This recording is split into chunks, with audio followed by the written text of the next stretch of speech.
Oh, hi there. Didn't see ya. Today, we're going to be reading The Fire Dragon, written and illustrated by Katryn E Kennedy. Once upon a time, in a fairy tale land, where fairy tales start, there lived a girl and her small family. Just across the street of the I didn't realize you spelled this wrong. Just across the street of the Arl store. The girl's name was Rosie. Rosie believed that anything you wish for will come true. One day, Rosie wished that fairy tales would come true. And they did. That was the day she saw a tiny glowing speck grow. The magic is in you. The glowing speck grew and grew and looked bigger by the second. In 5 minutes, it looked like a dragon and was the size of 2 T-Rexes on top of each other. Pretty soon, the dragon turned orangish-reddish and had flames flying from his scales.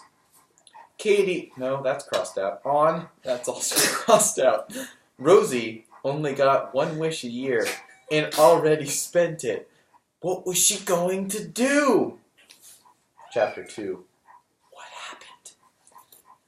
After a good 5 minutes of screaming, she ran inside and yelled, "Dragon! Dragon! Dragon alive!" Nobody believed her. She tried.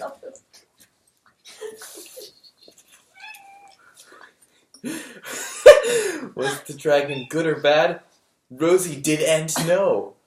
Rosie was just 5, but how would she know what to do with the dragon? Could she wish for an ice dragon to come and destroy the dragon in a year? Whoop, that's crossed out. When she was 6, she forgot about wishing for the ice dragon. She wished for a dragon-sized bone, which does not come back into the story at all. The dragon turned out to be mean. Green, that's crossed out.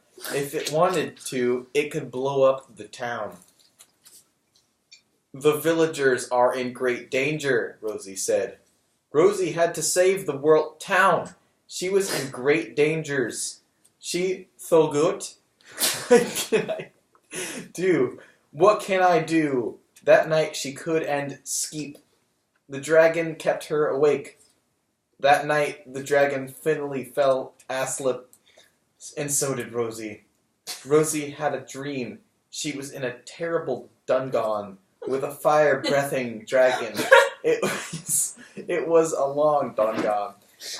Rosie was on one end, and the dragon was on the other, but the fire could go far.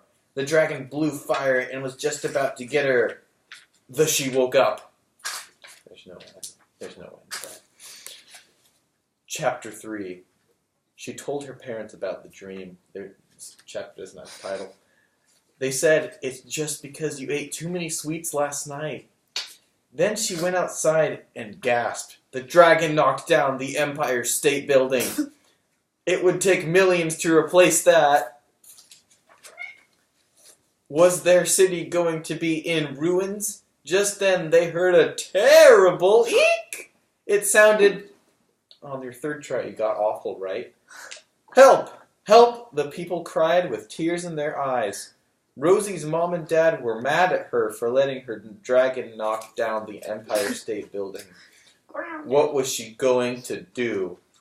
She just turned 7. She hadn't made her wish yet. That night, a shooting star flew by her window. She could make a wish. She wished for a ice dragon with terrible clenching teeth. The next morning it happened. The ice dragon was here. The ice dragon was so much bigger than the fire dragon. Rosie was on top of the dragon and was yelling, "We win! We win!" Then favorite page. Then a raging roar, and then a dreadful silence, and a big explosion from an electric system. Later, Rosie figured out... There's no period in there. Later, Rosie figured out the fuse went out because the ice dragon blew it up.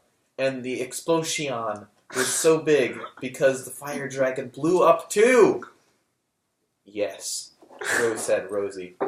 Later on, about 2 months later, Rosie, thank you for the approximate date, Rosie had finished teaching the ice dragon how to help the town. The dragon broke bricks, wood, and iron, and then helped build houses. He even scared all the burglars away. The ice dragon and Rosie built a giant houses for the ice dragon. In their town, the dragon lived happily ever after.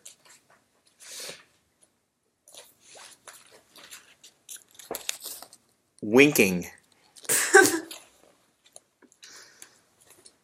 The end.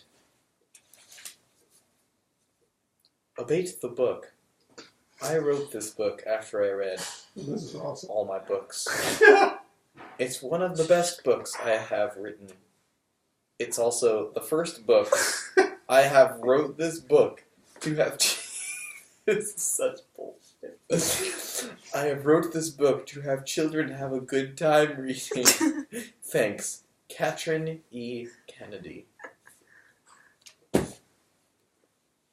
The end.